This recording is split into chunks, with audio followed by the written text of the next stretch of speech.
Melton, Florida, making his return after 5 years away from a CWF ring. This is the Frat Daddy, Bryce Cannon!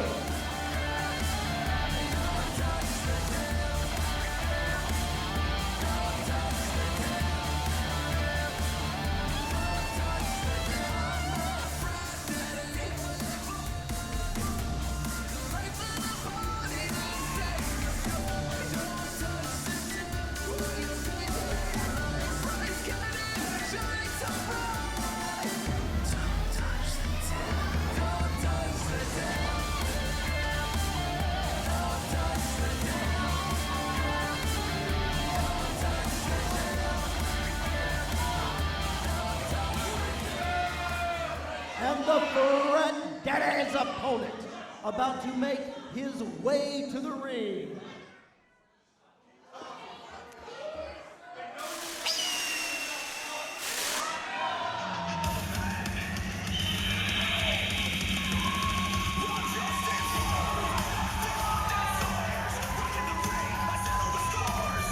He is the former CWF champion.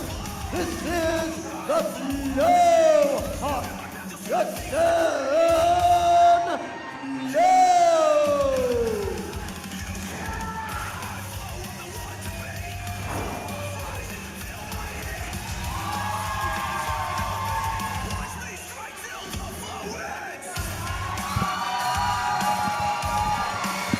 Ladies and gentlemen, welcome back to the second half of CWF Voltage. The Fleauxhawk, Justin Fleaux, is going one-on-one with the Frat Daddy, Bryce Cannon.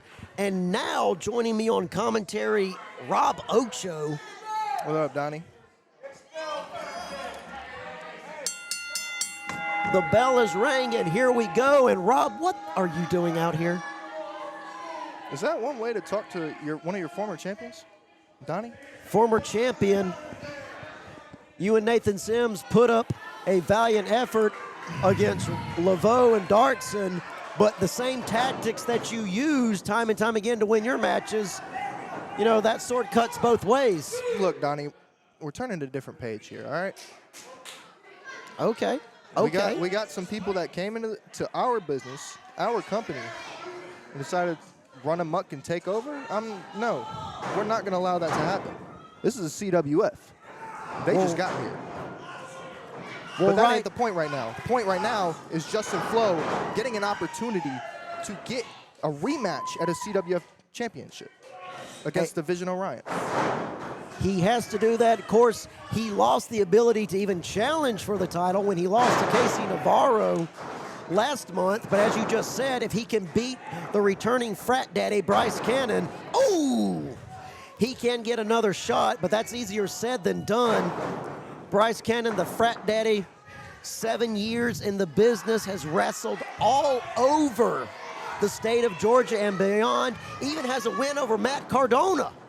That's very impressive. Going for the schoolboy here, could be over, no. Good kick out by Fleaux. You also got to remember, though, Bryce is just now coming back from a year-long knee injury. Yes, indeed. Of course, a knee injury.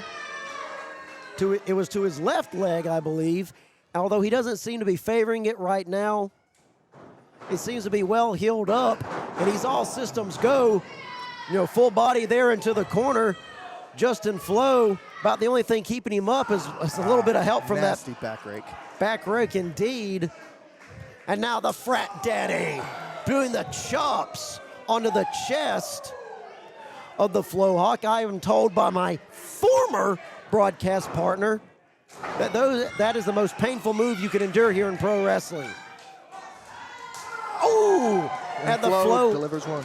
Then the Fleauxhawk giving as good as he gets onto the Frat Daddy, whipping the chest and the titular area, if you will. Booby blasters, you may even call them. All right, Donnie. Don't make me become your former commentary partner as well. Are you going to be here all night? I might. Just to spite you, I will. Actually, I will. I'll clear up my schedule. Just for you. Well, right now, the Frat Daddy has scheduled a knee to the back of the Fleauxhawk. And now a very effective submission. Wrench the arms back. Push that knee into the shoulder blades of the Fleauxhawk. Even if the Fleauxhawk is able to get out of it, it has a lingering pain that goes up and down your spine. I'm sure you know what I'm talking about. Absolutely, it does. It just eats at you.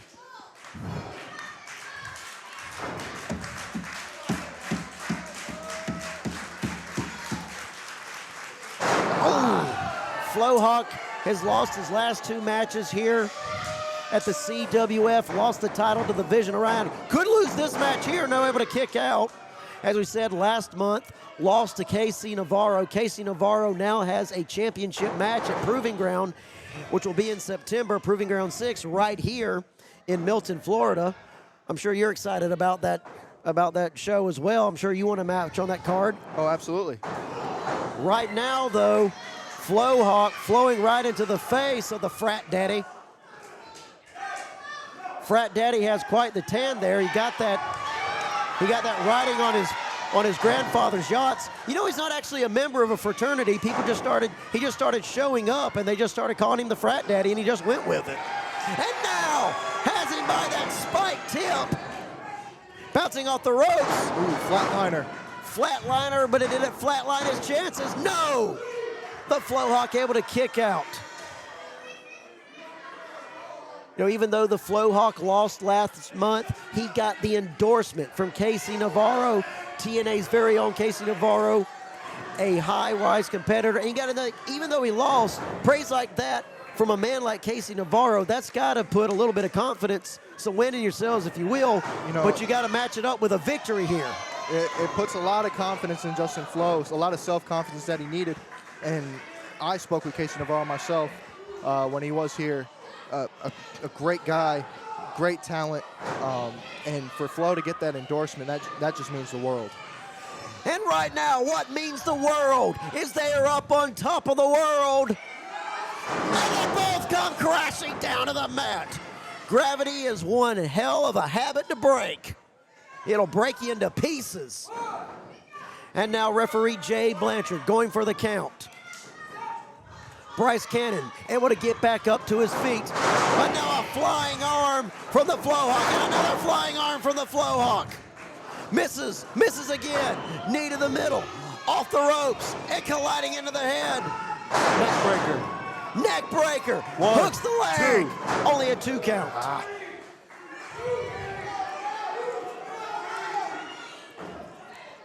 Only a 2 count for the returning Frat Daddy. It's been 5 long years since he's been here at the CWF, but he's made it. Oh, boot to the head. Went right into that. Frat had him scouted. And now, Justin Fleaux in the corner, the Frat Daddy, trying to figure out what he's going to do next. Full body once again into the corner. More like throwing that, almost like a clothesline. Up and over he went. Kick out there at 2, only a 2 count.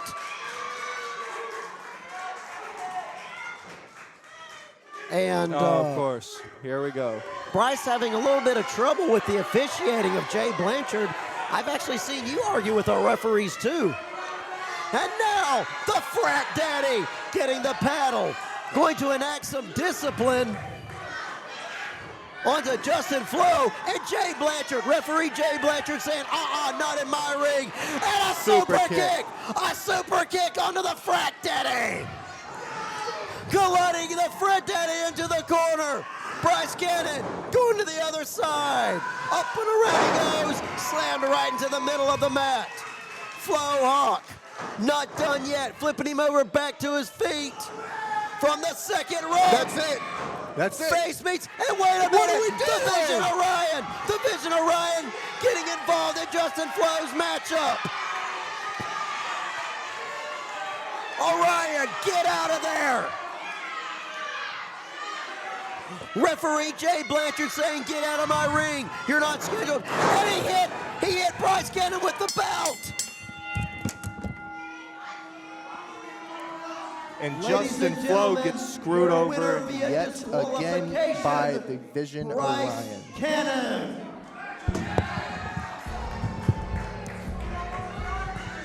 Well, ladies, and now Justin Fleaux getting nailed with the belt. Cruz Rivera and Jay Villa trying to get their hands on the Vision Orion. Cruz Rivera, I think, takes exception to what Orion did earlier. Orion gave him a title shot, but Cruz Rivera was exhausted from the triple threat match. He had no way to defend himself. How do you even call that a title match? You know, now Cruz and Jay Villa checking on Fleaux. Fleaux, the loser of this matchup, due to that belt colliding into the head of Bryce Cannon. This crowd showering the Vision Orion and boos. I don't blame them. They certainly would like to see the Fleauxhawk get his hands on him, but it ain't going to be anytime soon.